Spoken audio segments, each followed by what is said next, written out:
And we are live with the Short Term Pros podcast today. I'm with my buddy Jay, who is not only an operator with what, like 40 ish properties now? Yep, correct. 36, 37 around now? All right, we're rounding to 40. So we're also rounding to 50. So we're rounding to 100.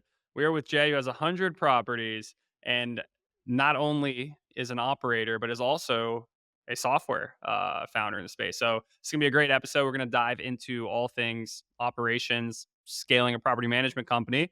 But then we're going to geek out on some software and learn about Jay and what he's got going on in the AI realm. So Jay, man, thank you so much for joining. Tell us about yourself. How did what'd you do before short-term rentals and how did you get into it? Yeah, absolutely. I mean, first off, Jeremy, thanks for having me. I really appreciate it. I'm excited to dive into the tech space a little bit. And it's been really nice connecting with you in the past, just about how we can benefit our current hosts in 2024 going into the future. And I'm excited to see what both of our companies can do here pretty soon. But so to start off, I guess getting into the STR space, I was initially a civil engineer. Actually, I went to school for civil engineering Yeah, and and I you're graduated. a young whippersnapper. You look pretty young. I guess I've never asked you your age. Yeah, I'm 27 now. We're the same age. 27. Yeah. This Yeah, so I graduated in 2019 with a civil engineering degree from Cal Poly SLO. Thought that was what I wanted to do with my life.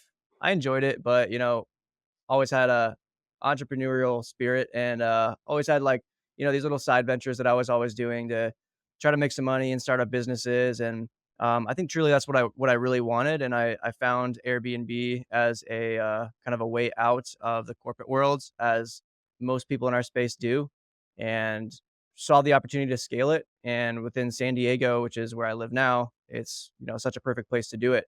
And decided to partner up with my business partner Sam, and we were able to quit our jobs within about 10 months.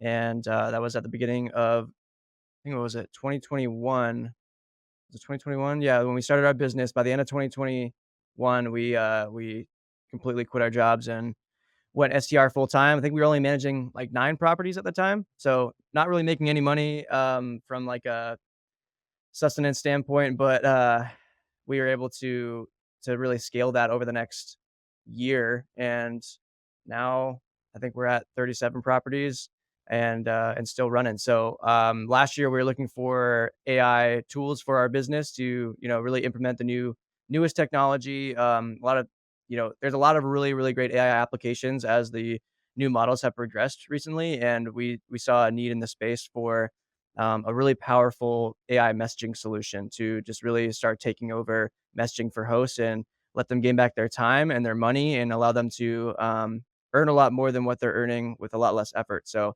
that's been our mission, and we have accomplished that. And we're every week releasing new features with our software called HostBuddy AI. So we founded that back in September of last year, 2023, and bringing us to today, September of 2024. It's crazy. It's already been a year. Years flown by, but yeah, we got a bunch of really happy users, and like I said, releasing new features every day that are going to be able to help hosts. So excited to see what the future holds. and let's take a step back further. I want to hear, you seem like you're an entrepreneurial guy, technical engineer, went to Cal Poly. But what's your why? Why did you want to quit your job? Like why did you want to work for yourself? What is that, something from childhood? Like is there anything you can attribute that desire for you and Sam? Yeah, that's a good question. I think there's a lot of qualities within certain people that can't necessarily be taught. And when you go through school, a lot of times like people lay it out for you, like these are your options. These are the things that you seem to be good at, and these are your options for how you can get a job after college, after high school, wherever you're at. And for me, I found that I needed a little bit, like I had these other qualities that were just like I had a drive to create something of my own. And I take a lot of pride in, a lot of little things that you're not able to apply when you're in school. So like, um, there's a lot of creativity that I don't get to express as an engineer. There's a lot of just like application to there's overall desire for me to just like make an impact in the world that's bigger than just being a small part of a company. And I wanted to be my own boss, to be able to create my own schedule, work on my own hours, create my own life, and ultimately just be in control of that. I had several other businesses that I tried to start. I got into photography, videography. I started a drone business, basically taking commercial videos for like real estate agents and things like that. That one never really took off, but amidst that venture, I found short term rentals, and I wouldn't say I'm like a master of hospitality, but I have business skills that I was never able to practice when I was in school studying as a civil engineer. So, applying those into the real world, I was able to, at least find an opportunity to scale up. But I think I've always just had that desire to run my own business and have something. And I think when you look at it from the outside in, sometimes it looks like, oh, you have to have this like brand new idea of like a new app or product that no one's ever come up with, or this new invention. And like when I was a kid, I used to watch Shark Tank all the time because I was like, this is the coolest thing. And like seeing all these entrepreneurs go up there and just pitch their idea is really cool. And seeing all these new things that people come up with, it can be really overwhelming. And taking a step into the STR space, into a whole realm of business that people have already done, and it's been tested and shown that short-term rentals can produce the most revenue for a rental property. And if I can be a part of that, and build my business off of that, then there was a great opportunity, and that's kind of where it started. And what informed you? So I think there's a few parallels we got here, but first, I think we both saw that short-term rentals was a way that we could like quote unquote get freedom, time, location freedom. And then I think we both had that same desire of, oh, we're not just going to get that so we can go hang out on the beach somewhere. It was we actually we're more ambitious. We have different ideas and things that we want to do. Both actually happen to be software companies. For me at the time, I didn't know it was going to be a software company, but I had more ambition than just houses by themselves, but saw short term rentals as a very high likelihood success way to create a business that could sustain itself in cash flow and allow me to do other things. So I guess A, would you kind of agree with that characterization, or that like is that this kind of similar thought process you had getting into it? That's first question. And then second is like, how did you said you saw short term rentals, you saw people doing it, like, and what inspired you to get into short term rentals in particular? Yeah, I'll answer the second question first because it people ask me that a lot. It's like, how did you even start doing this? It's like kind of random. Honestly, I think I saw a big desire for tourism in the San Diego area in particular. I saw a lot of Airbnbs just in my area when people would come to visit me. They'd be like, "Where can I stay?" And I would always look on Airbnb because I've always liked Airbnb, and the idea of like having a unique stay is really cool. So that's I've always been interested in that, but I think I came across some sort of like article or just a post on Facebook. I can't remember exactly what it was, but this was like late, what was it, 2020? And it was just like an article about like how you can make money on Airbnb without owning. And that was a big thing, is like, I don't have all this money to put into a new business. And that's a really easy way to get in, is just I have some savings that I can put in to get it going. And if I see that it's the numbers run, and like I'm a big like back of the napkin type of guy. Like I don't go super deep into detail about numbers, and I'm an engineer, but I don't necessarily do a whole lot of like finance work. So if I see that like you can buy something for this much, you could resell it for that much, it's arbitrage. That's what works for me. And I was like, this is a great idea. So I started looking into it. It's really easy to start because all you have to do is just cold call people, cold email people, and be like, you know, I'm running a short term rental business, and would I be able to come in and operate with your lease that you have available? So you I'll you give you exactly started what you're with looking you for. started with arbitrage. Yeah. So, and that's like, I'd say that's one of the easiest ways to get started, because if you're pitching to a landlord, like you're gonna get 20% of what I make here, but you have no experience. It's like a pretty hard sell. Yeah, I would caveat that unless you work with other people, um, you know, if you're in like a mastermind or you have a friend or someone who can lend their portfolio creatively to you, obviously I don't recommend anybody lie, but if you say, "Hey, I'm working with so and so and, this is his portfolio," and you have that person hop on a call with you and them. Just to caveat that, so no one feels discouraged that, oh, you can't do something because you have no portfolio. You just have to be a little creative and leverage, relationships around you.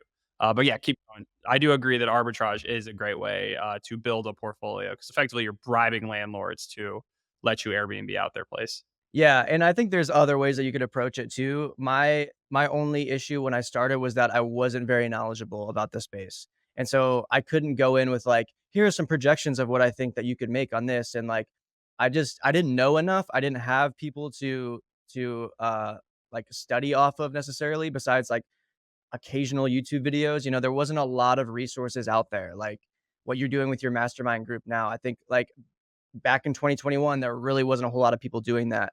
And so for me, the resources were pretty minimal. And I was like, this is a risk for me. I don't want to put that on the owner because I think that it's going to work, but I'm not 100% sure because I haven't tested this. I don't see the data. I don't have the tools, right? So then I just jumped into it and ran the numbers and we went on Facebook Marketplace and found a bunch of furniture and threw everything in there and learned a lot. And over there, the next 9 months, it was really about the relationships for us as how we developed it is just maintaining those relationships with the owners and making sure that they're happy and they'll start recommending you and all that. But I'm sure we can get into that as far as how we scaled, but that's how I found it. And it wasn't anything like I and that's the thing that I think is great about it is that like there's so much space in the short-term rental world. Like you don't have to yeah, there's competition. It's not like this brand new idea. Like Airbnb is just a platform for you to make money and if you can use the right tools and learn from the right people and learn from your mistakes, then you can be successful in it. Moving back to your first question, can you repeat what you asked again? I So can't so remember so I exactly where we're asked, at. so it seems like your goal wasn't, I want to have, 1,000 Airbnbs or whatnot. It wasn't, I need to make $10 million a year off a real estate portfolio. It was, I first need the quickest and most accessible and, high likelihood of success way to buy myself, freedom, time freedom. I hate saying financial freedom. I just hate saying it. It's just like I feel weird when I say it. So, but I will say time freedom. Like you need get out of your job, be able to do what you want with your time.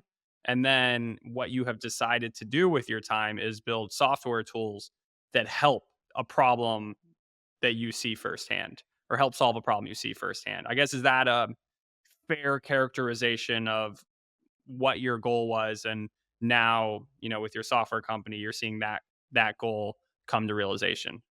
Yeah, 100%. I think honestly, even when I started, it wasn't even about reaching that time freedom or like, creating an entire business around it. I just really wanted to start because I heard that it was a passive way to make money potentially, which is really not a passive business when you look at it. But I was like, if I can automate these systems in a certain way to where I can earn my time back while also earning money on the side, that's great. I didn't really have a vision for how it was going to develop. And then once we started getting more properties, we're like, holy crap, like we're actually making enough money where if we scale this 5 times more, like we're going to be happy and comfortable and we have to keep it under control as we're scaling. But that's kind of where I was at when I started. And I think that my intention was just to have a little bit of passive income. We reached 30, I want to say like 35 properties or so, 34 properties last year. And we just kind of like took a second to make sure all of our systems were correct. We're using the right automation tools and the people that are on our team were understanding the right SOPs and, the job was getting done. Our reviews were maintained. And at that time, when we discovered the potential for an AI solution in the short-term rental space, we just we kind of I wouldn't say we put our business on hold, but at this point, if we were solely focusing on STR and building that specific business, with our rental portfolio, like we'd probably have a lot more properties now. Like we've grown slowly and kind of organically over the last year, but we completely pivoted and we were like, okay, there's a perfect opportunity here where we can benefit our own company by creating this tool. Not only us though, we can extend this to the entire STR space because there's millions of hosts now. I think there's like 7 or 8 million hosts worldwide. So it's pretty wild.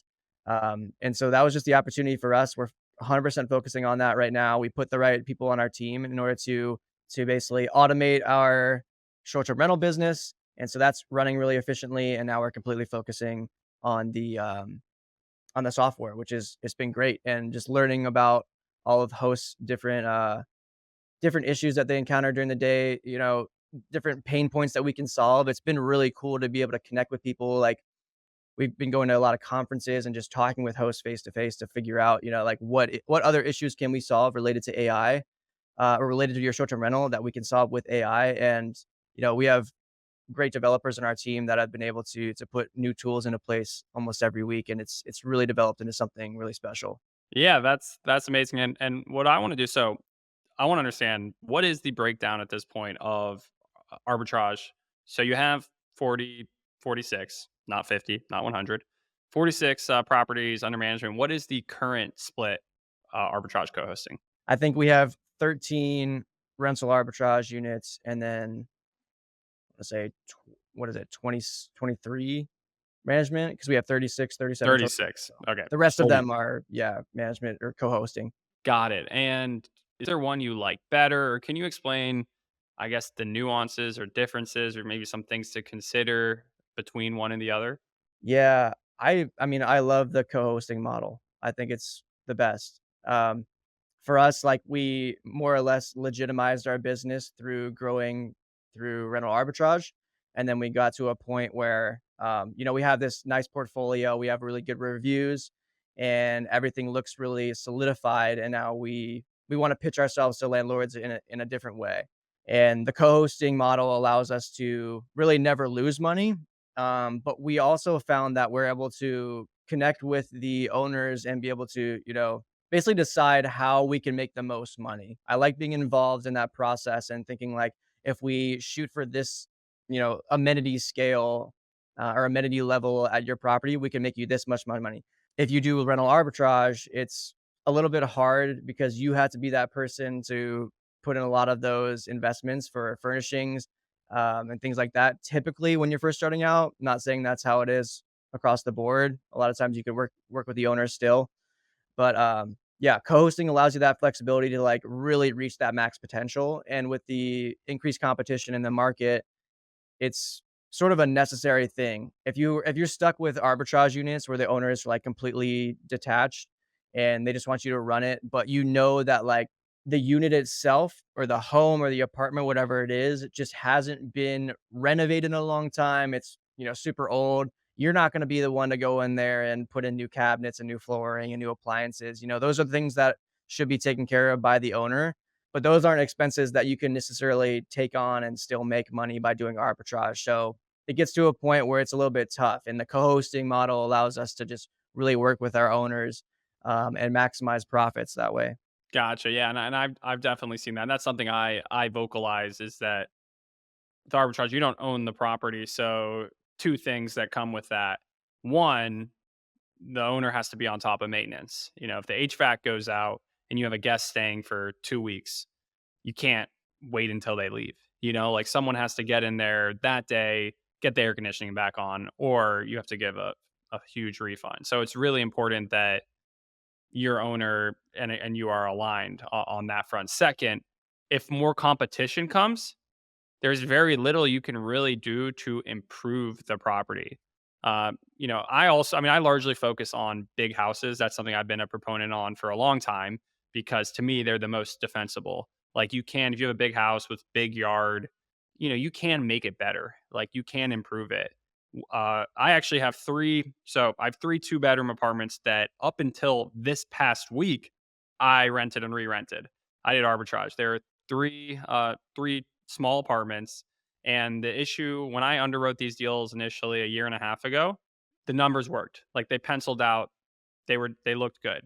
And the issue we ran into was that there's been a lot of multifamily construction in that area and a lot of inventory and that's like pretty universal around the nation. There's been a lot of multifamily starts, completions in the last couple of years. There hasn't been a lot of single family homes that have been completed, but there's been a lot of multifamily, and multifamily means apartments. So there was a 16 unit apartment building down the street that got finished, and then the entire building got rented to someone else doing rental arbitrage. So all of a sudden, it went from like 4 on the block to 20 on the block, and our margins were cut. And we kind of looked at it and we were like, all right, we can get our cleaning costs down a little bit. We can play with our pricing, but really, like, there's not that much we can do to improve things. So, I mean, we weren't losing money, but it was kind of just like, all right, there are things we're doing that are working so well, like there are properties in our portfolio that are just absolutely crushing it, and like, let's just like that's what we do. We're gonna lean into that and not focus on this business segment. Granted, a couple of years ago, I was thinking, do I do small apartments and do I scale? Do I rent 60, 70, 80 small apartments and go for glory? And I took a step back and thought, well, what's the worst that could happen? And I thought, I don't know. I mean, people are feeling this out there, but I think I made the right choice there. But that being said, that it's an illustration that you kind of pointed out with the downside of arbitrage. Like, yeah, sure, maybe the landlord could have taken the backyard and built a grill and fire pit area, fenced it in so like dogs could be there or something. Like, the property could have been improved, but how am I supposed to tell the landlord, hey, can you spend like an extra 30, 40,000 dollars on your parking lot and backyard area? It just wasn't even worth having that conversation to me. Granted, I still have the same landlord. I have a 6 bedroom house with him that I've had for 3 years, and I'm gonna keep, as long as that keeps performing. Which again, I think that's very defensible. A 6 bedroom house, they're not making too many of those. I actually worked with him while it was being constructed to build a large fenced in backyard, so it would be defensible over time. So I don't know, just a little bit of insights there. But let's keep going here. So you got that mix, mostly co-hosting at this point. Tell me, so what is like you got 36 properties. What is the mixture of them? Are they apartments? Are they homes? Combination of the two? Yeah, so actually the majority is, where we're at now, 2016. I think the majority of them are, like, one-bedroom apartments, and so that's what we found with our business that was working really well, when we first started, and we just decided to scale that as much as we could. We made that more or less our specialty, and we got a really good opportunity in 2023, I guess just last year, early 2023, for basically taking up management after a failed property management company. So the building that we ended up acquiring it's essentially 6 stories, and I wanna say there's like 30 to 35 units, and, Sonder was managing those units, which is a larger short-term rental property management company. They weren't doing too well, and they decided to basically pull out of that contract, and we came in right after them with basically like 1 to 2-year-old furnishings that they left there that the owners bought from them, and we were able to basically assume all of those contracts, and it was a really, really great opportunity for us because I was we ended up managing 16 of those units. Around the same time, we also got another opportunity to do 7 units, which those ones were arbitrage deal. Actually, it's basically a master lease. That was our first master lease, which that was basically the only way that the owner wanted it to work. So we're like, that's a fine opportunity. We ran the numbers. We're like, this is going to work. It's still worth to do an arbitrage deal for these units because they're brand new. But essentially, like at that point, that's 23 units total that are just basically one-bedroom apartments, and they all looked great.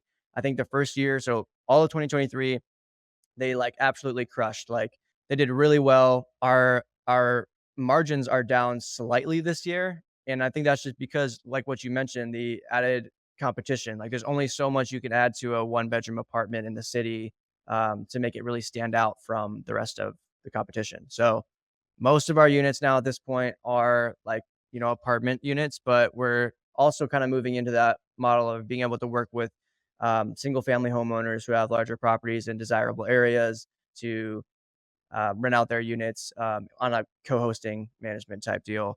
And we're kind of slowly, kind of organically growing that way. We just had one that we listed. I think first guest just stayed last week, and that one's doing really well. So I definitely really like those deals, especially working with homeowners who are willing to put in the money to improve their property. If we say this is how much more money you can make adding this certain amenity, they totally understand and they're like, that sounds great to me. Let's do it. Our ROI sounds really great on that. So it's been really great working with people like that, and kind of maintaining those relationships. They'll talk to their friends who have properties as well. And our main form of scaling has been just kind of like just working really well with our homeowners and then having them refer us to other people. I've talked to a lot of real estate agents who have investors that are trying to buy in San Diego, and they'll come to us to basically bring together all the pieces to make sure that their property can make the most money. So it's been really great being a part of that. And I think in the future we'll, for the most part, scale with those single family homes in San Diego. As competition grows, inevitably, it's probably the best move for us and anyone in like a high tourism area. I would say it's always a great bet to go for those deals where you have a lot of influence on the competition in the market, or I guess the you have a lot of influence in how it's going to perform and what you're providing into the home itself. Yeah, so I want to break that down into two things. One, relationships. I think you hit on a key point. You focused really heavily on how can I help these owners, landlords be successful, and that is ultimately what this game is. If you're leveraging other people's properties, they're going to do business with folk they know, like, and trust, and then the investors ultimately are about brass tacks. Second thing, communicating the numbers. Question for you. No, you can answer this honestly. I'm not putting any pressure on you to to preach to the choir here or court favor. But do you use any particular tools to highlight how different properties are doing and how if amenities are added, how the revenue slider can go up and share reports with clients on anything like this? Yeah, so historically we've tried to use AirDNA and just manually gone through and seen what's the difference between this property that's making 200K a year versus this property that's making 150, and we can see, these are the main differences, regardless of the way it's managed. Maybe the reviews are pretty similar, but this one has a hot tub or this one has a pickleball court or something like that. So we've done that historically. We've tried to use certain tools. I know after, and actually Sam, my business partner, told me to tell you that he's been using B&B Calc and he really likes it. Let's go. He's All like our right, we're finance good. guy. We're good. All right, we're good. We can keep talking now. Otherwise, up. Yeah. Looks like the StreamYard doesn't work anymore. Sorry, Jay. Maybe another time. Yeah, Jeremy's not paying me to say this. No, yeah, Sam, he because after we met Jeremy at the STR Nation conference, we started looking into B&B Calc, and Sam has used it the last like 2 or 3 deals that we've been analyzing. He's been like actually sending reports to some of our potential partners. So it's been super cool. He's been showing me some of the stuff. I'm not the big like finance guy or data guy. So Sam like freaking loves that stuff, and it's been useful for us so far. But yeah, Up, historically, looks honestly, like we've just been Jay's getting booted. Sam's in the waiting room. Everybody, all right. Sam's coming in. yeah, I'm just joshing. yeah, he would give you some actual testimonials on the data and all that. But yeah, yeah, that's for the most part what I can say we've used in the past. Cool, very cool. Okay, so I'm gonna break this down. So yeah, we met in person. Jay, Sam, and I. We kicked it in San Diego. We had a lot of fun. There seems to be a lot of 25 ish property managers. Sorry, 25 listing portfolio property managers in the San Diego area. They're young. They're cool. They're ambitious. Like, do y'all all talk and like hang out? I just felt like there. I was like, well, there are so many people here who are crushing it in this area and all, doing the same thing. Yeah, that's a good point that you bring up. I felt like before I went to that conference earlier this year, I hadn't really associated with any of the other operators in the area, and I always felt like everybody's in competition with them with each other, and I realize that there are so many people like me, and there's so many people that I can learn from. It's crazy. Like, I've had several people on my podcast, The Rental Realm, recently who've been able to share their stories about how they've developed their portfolio within San Diego, and every single story is different. Like, people have properties in like Mexico, like they branch south, or like they're only doing big single family homes. Some people are just specializing in more like rural development, I guess, outside of San Diego. But like regardless, a lot of people like started in San Diego. They found an opportunity, and it's been really great talking to a lot of people about these stories. I try to go to as many meetups as I can, just to learn from a lot of people. I I'm surprised every day I hear like a new person in San Diego who is a short-term rental operator who's just crushing it. And I think that's great. I think switching the mindset from feeling like everyone's in competition with one another to, we're in this together. We can learn from each other. We are the best hosts in San Diego, and we can benefit the travelers that are coming into our city. It's a really cool mindset. Also, kind of the idea that us compared to those bigger property management companies who are not providing a good experience for the Airbnb travelers, the short-term rental travelers. It's cool to kind of look at the differences between our own businesses and separate ourselves from some of those issues that can be posed with companies who scaled way too fast. They've taken over a market, in certain areas. So yeah, it's been fun meeting people, but it's really been over the past few months that I've been able to connect with people in my area, and I love it. Yeah, and it's cool because like, in New York, I mean, I meet people here and usually, yeah, it's like, "Oh, I have a handful in Gatlinburg or I have some in Philly." Like, people who live in New York have properties all over. The rules in New York are, like, as ridiculous as it gets. There are people who do month-long, like, 30-day minimum rentals here and have success. Some folk that I work with in our mastermind who have 7, 8, 30-day rentals in New York. But I was like, wow, San Diego. I was at the conference. I was like, everyone I met was like, yeah, I'm from San Diego. I used to work in tech sales. Now I have 25 properties, quit my job last year. And I was like, didn't I just talk to you? Like, did I not just, was I just talk? I swear I just talked to you. And they're like, oh, no, that's not me. And I was like, oh, okay. There just happens to be, 10% of this conference is people with like pretty much that same exact story. So I was like, this must be a freaking good, like, why is San Diego a good place to, not that we're recommending anybody go into San Diego and launch a, property management business, but like, why is there opportunity there?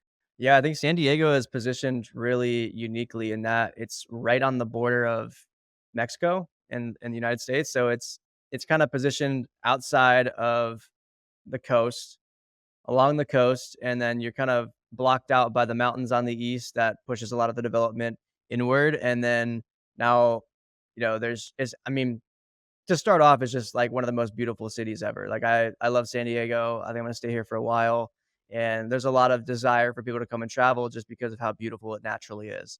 I think the home prices have increased a ton because the development area is decreasing, and I think that pushes a lot of the competition to create these really unique stays. So now there's a ton of houses with a lot of the one of the big things now is like pickleball courts. A lot of people are making pickleball courts and in-ground pools, and a lot of the coastal areas just have really, really unique stays. And I think when I started renting in San Diego, we could have gotten away with renting a little bit outside of the city. And at this point, it's like you have to be in a really desirable area to make it work really well. And we're only focusing on those deals. We get a lot of referrals, a lot of people that come to us like, "Can you rent out our home and make us money?" And we're like, we could, and it just wouldn't make enough money for you. It wouldn't be the best idea to go into business and rent it as a short-term rental. Keep it as a long-term, do it as a midterm. There's a lot of options, but you kind of have to target those really specific special areas in San Diego. I mean, it's really cool because like the downtown of San Diego is like not really the heart of San Diego. It's just kind of like a side area, And I think you explored the downtown area a little bit. It's like one of the smaller like downtown like corporate areas that you'd find in like a large city, because I think San Diego has like over 2 million people, 2.5 million people.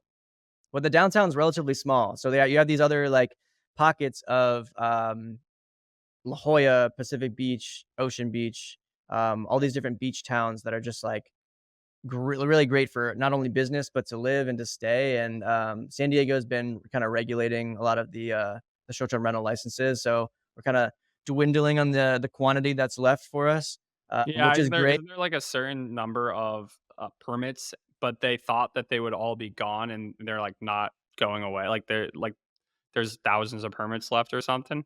Yeah, so they estimated that it was about, I wanna say they said like 16 to 17,000 Airbnbs in San Diego City, and so they wanted to bring it down to 1% of the total housing population is Airbnbs. So I think when they calculated that out, it would have turned out to be about 5,000.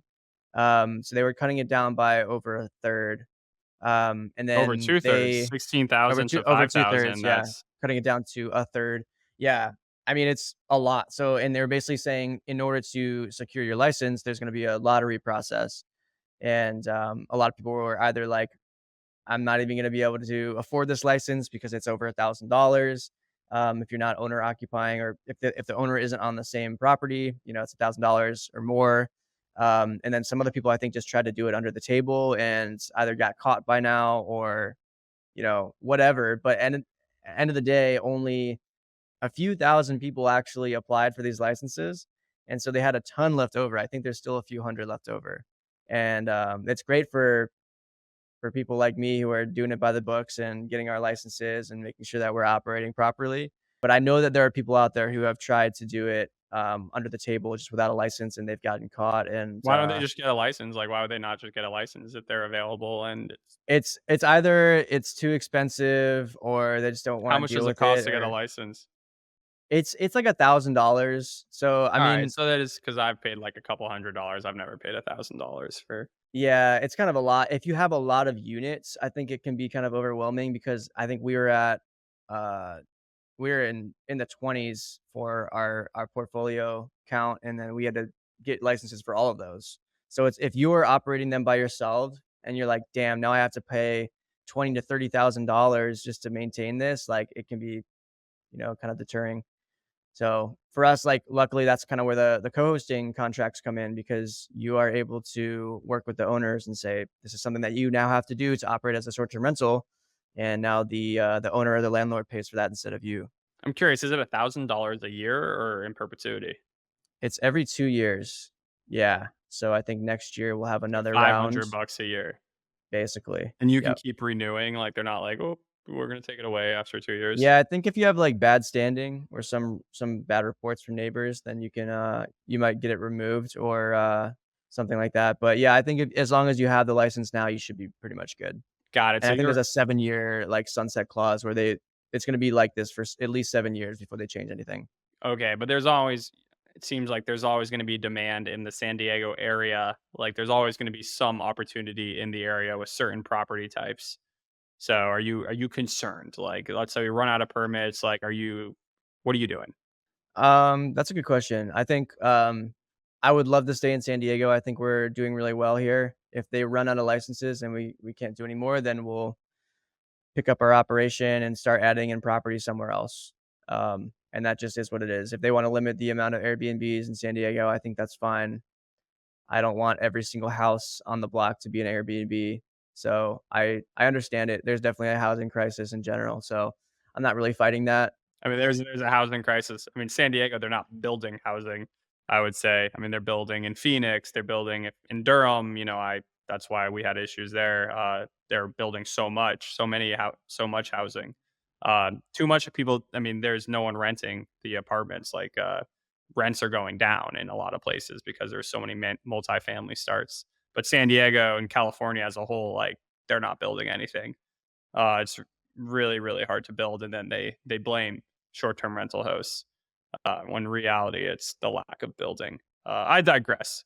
Unless you agree. If you agree with me, if you disagree, we don't have to get an argument about California.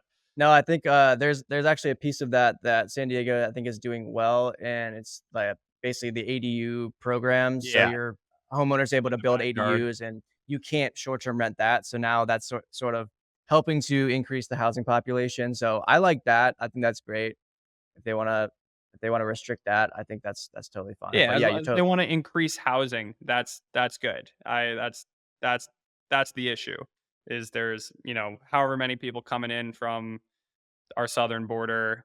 We have X amount of people being born. Like, our population is going up, but our housing inventory is not going up to match that. That is like the core issue we're facing. I digress. So let's get into software. So you have been building HostBuddy. First of all, it's sick. So I had Jay on. He demo first gave his backstory and demoed HostBuddy to our squadron. And I would say, I mean, I talked to you guys about it. Like, I got it at a high level and I looked into it. But what I can tell is, like, you guys are hyper focused on, like, providing actual use cases for hosts. And that's, for me, that's what the focus with BNB Calc has been, is like, how is this actually a helpful tool to help somebody grow their portfolio, whether they're, underwriting properties and sharing them with investors to get funding, sharing them with banks to get funding, whether they're sharing a co-host report with a potential client. Like that's an actual use case that helps someone like myself. For you guys, you're doing the same thing. And I thought it was really cool because I'm in a group chat with you guys for property managers with over 25 properties, and someone brought something up, like something that they were doing manually. And then we hopped on the call a week later and you're like, "Oh yeah, so we created an automated way to the review thing." So tell me about that. Like like what is your guys' product roadmap? What does HostBuddy do? And then how has your growth been? Yeah, yeah. So I'll start by saying, like, as a host, I find that I provide a lot of value in creating this tool because I know firsthand whether or not it's useful or not for all these different features. So initially, like, our primary goal is to create the most effective AI messaging solution for short-term rental hosts. So there's been other tools, other AI tools that have been created since we found our business, who have been trying to do something similar. And their thing was like, okay, let's just call ourselves an AI messaging tool and let's help hosts create messages instead of having to type them out manually. But now let's put in all these other random features that sort of work and sort of don't, and all these little things. So they kind of get customers in the door in a way, but there's no actual performance as far as the AI messaging goes. And our primary goal was to make sure that the AI messaging is perfected. So we spent a ton of time just making sure that when our system's plugged in, you don't need a host to respond unless there's a major issue. Like our system is going to completely take over messaging for you, and it'll tell you when there's an issue. It'll tell you when you need to step in. It'll make a list for you of all these action items if there's guest needs and things like that. All the other tools that we've seen have only been like suggested replies where like we're going to generate a suggested reply for you, and it's a really generic response versus us we have used our knowledge as hosts to tweak. Basically, I mean, we partnered with software developers who have done an insane job at making it, respond really well. But we've given so much feedback to them that now our product is like, it sounds like a super host. It'll respond better than anyone on our team sometimes, and it'll respond way faster because it's AI and it can respond within a minute versus us typing up this entire message. So it's crazy. I mean, like our goal was that like we wanted to win back our time as hosts and make sure that we don't have to spend time during the day messaging back and forth with all of our guests. And we have VAs who they're very knowledgeable and they can do a lot.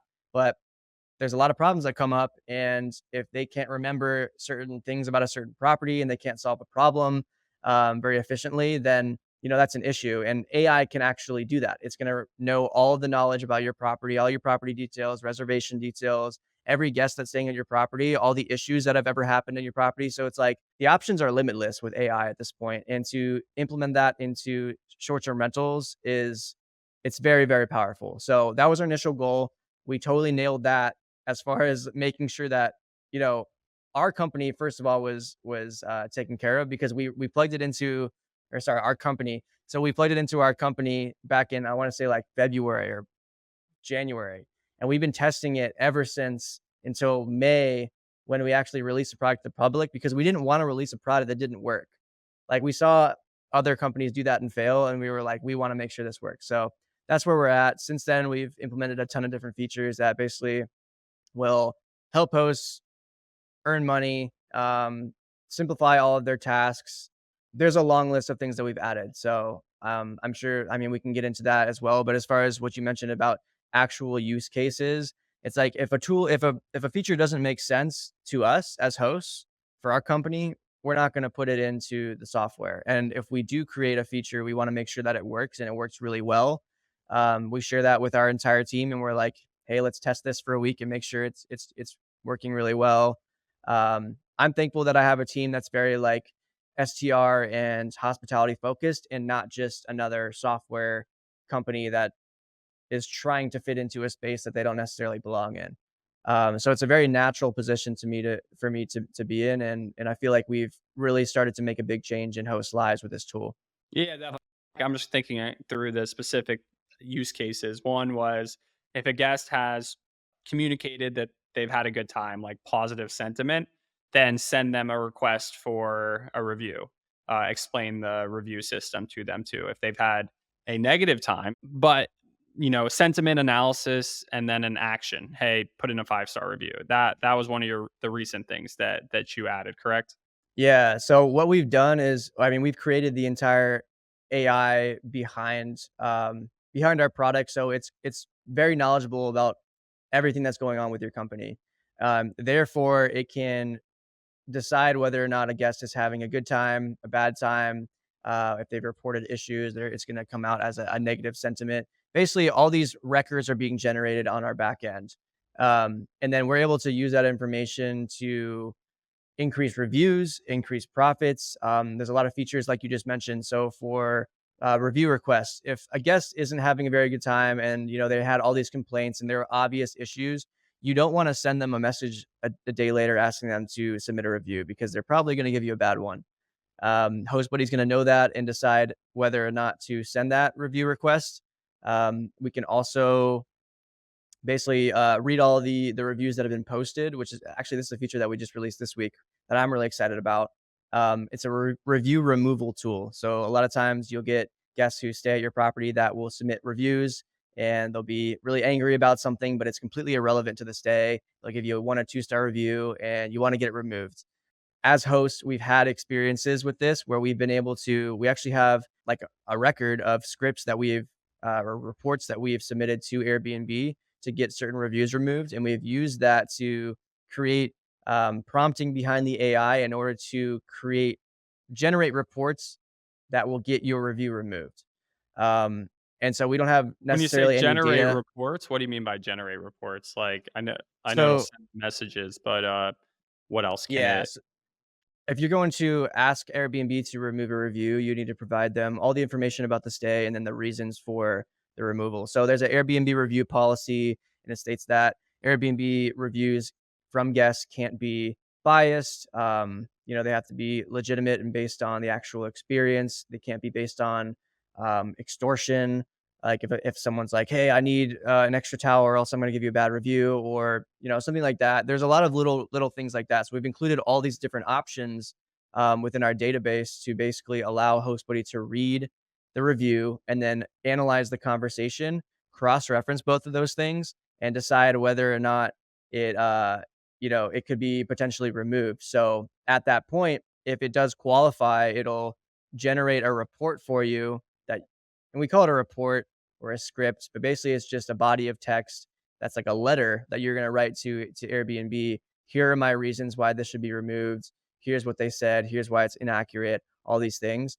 You just copy that and send it to Airbnb support, and then you can basically track your review removal through there, and ultimately increase your average review because obviously we're all shooting for 5 stars, but that doesn't always happen. And for situations that are a little bit out of our control, it's really great to have that option for HostBuddy to recognize that and be able to remove those reviews.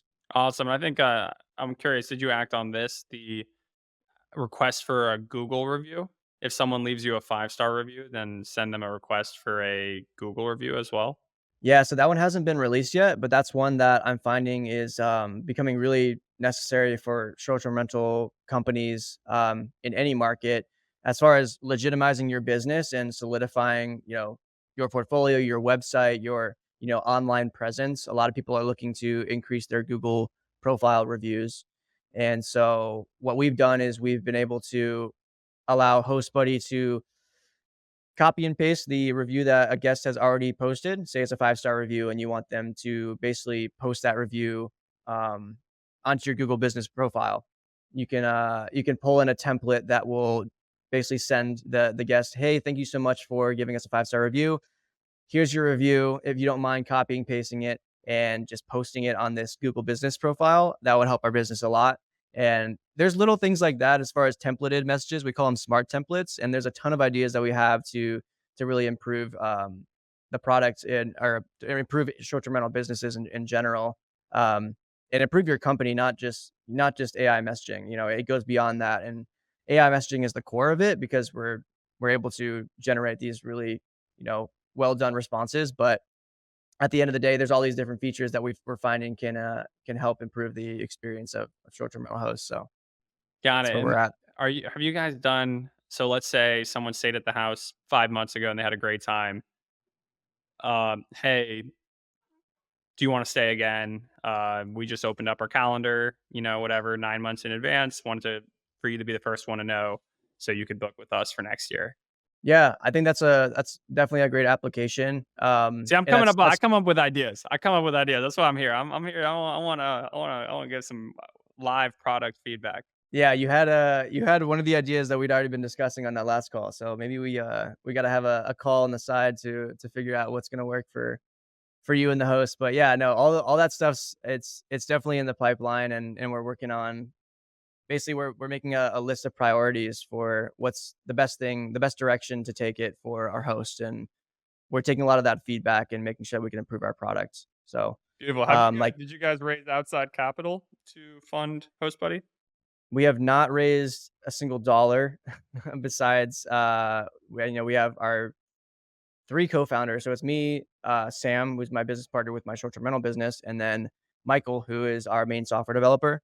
So it was a really convenient situation where Michael was trying to quit his software development job, and we came to him with this idea, and we were like, "Dude, there's a perfect opportunity in this business or in this industry to create a business around this." And he decided to partner up with us, and we own the business, split three ways basically, and we're all putting in as much as we can to make the business grow. I think maybe in the future, if we grow a little bit more, we're going to look for more sales members and technical support and all those things, and we might need some additional funding, but it's all been bootstrapped so far.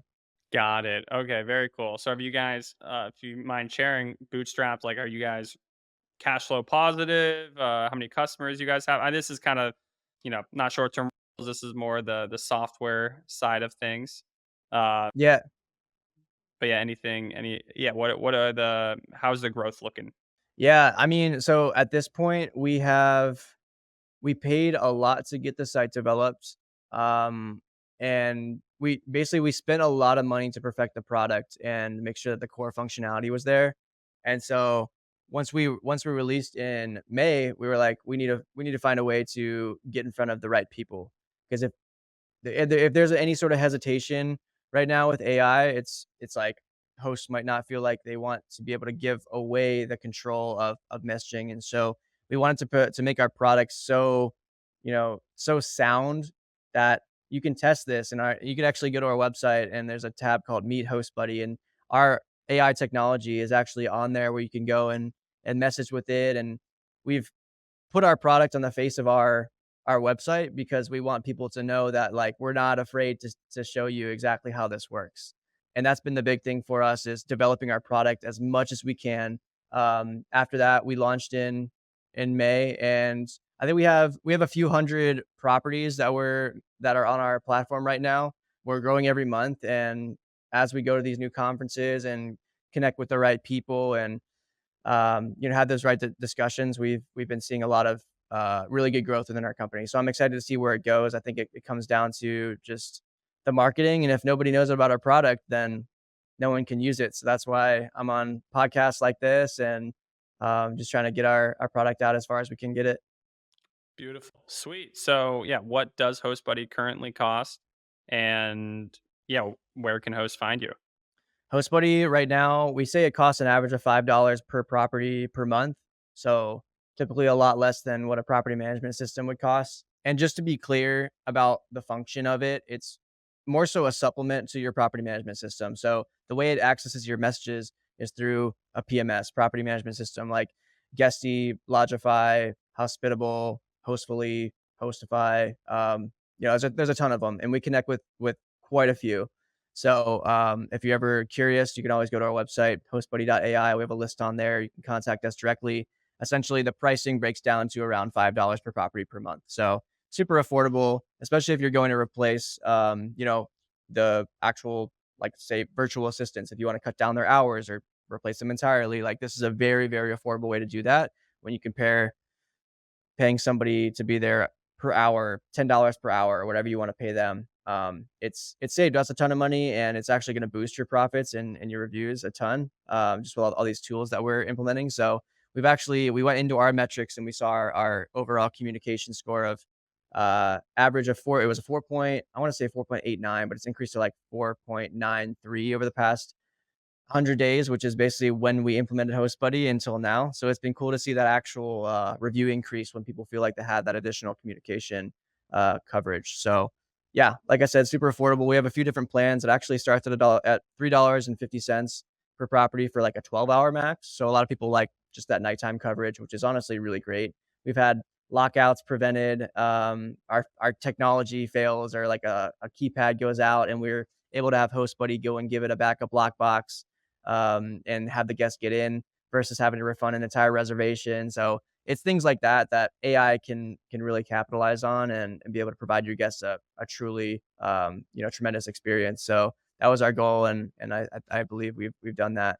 Yeah, and I think the overnight support's cool because I my VAs go 7 to 10, which is honestly like my personal human being hours too. And there's really not a lot that happens overnight. There might be like one message here and there, but oftentimes guests are sleeping too. And I have had like one instance where, yeah, a guest was locked out. They actually, yeah, they were locked out. So I'm a little, in a little bit of shell shock from that. That was waking up to like 5 voicemails to our team about that was not great. So I was like, oh yeah, overnight this is perfect. Like this is, you don't have to hire another VA. That's awesome. So I really like that particular use case because if you're paying to pay a VA to work overnight, that's what, like 10 a.m. to 7 a.m. That's going to be 9 hours times whatever, I don't know, several dollars an hour. That comes out to, whatever, $1,000 a month. And for like 4 messages, it's Yeah, probably those are the most expensive messages you could ever send. So it makes sense to have AI doing it for you. yeah. Awesome. Well, this has been great. Yeah, thanks. So again, where can folk, if they want to follow your journey, where can they do that? So you can find me on Instagram. It's Jayt Ulrich. I'm sure if you type it in, you'll find me. You can also find us at HostBuddy AI, I think is the tag on Instagram. But yeah, you'll find us on social media if you want to look and follow our journey. We're always posting new content as far as our features. And then go to HostBuddy AI just to explore our products. You can set up a free demo with us to see how it can get implemented into your business. And we have a free trial of 14 days for anyone who signs up. So there's really no harm in setting it up and seeing what it can do for you. There's a ton of new features that I haven't even discussed on this call. So I'm excited for everybody to start using those, and to make a real huge impact in the SDR space. Beautiful. Awesome. Well, thank you, Jay, for coming today. And thanks to everybody listening and tuning in, as always, to the Short Term Rental Pros Thanks, podcast. Jeremy. Appreciate it.